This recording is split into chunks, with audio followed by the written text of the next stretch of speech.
Serious concerns this morning about the Zika virus. An alarming new study says the virus can cause a variety of problems for developing babies at any stage of pregnancy, not just the beginning.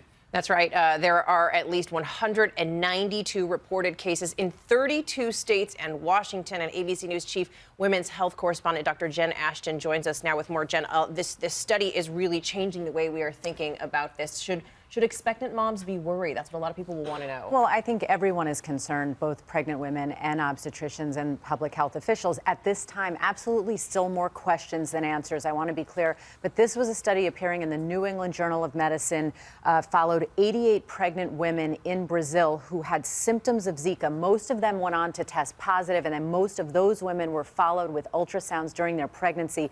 The findings were concerning. 2 suffered first trimester miscarriages, 2 suffered third trimester fetal deaths, and 29% of those women who had ultrasounds had abnormalities on those ultrasounds that showed that the fetal brain was being affected. Now, what's significant about this study, as you said, it indicated that Zika can affect women in all stages of pregnancy, and it also suggested that there is a compromised function of the placenta, which then affects the fetus. So we need to emphasize right now, this is association, observation. We haven't proven cause and effect, but this was a big study. Devastating nonetheless for those families. Doctors, right now, the advice, as I understand it, is if you're worried that you've been exposed and you're pregnant, you should get ultrasounds. But what would a doctor like you be looking for exactly on an ultrasound? Right, so deeper dive on ultrasounds or sonograms, Dan. When we do ultrasounds in pregnancy, to be clear, we're not just looking at one point in time. We're doing that, we're making observations, then we're following that fetus over time to compare changes.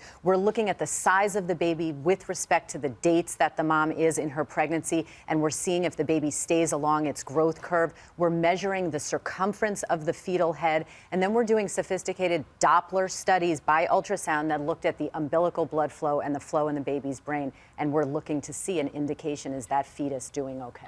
Dr. Ashton, we're very lucky to have your guidance on a story that is concerning a lot of people. Thank you. Thanks, Appreciate Dan. it.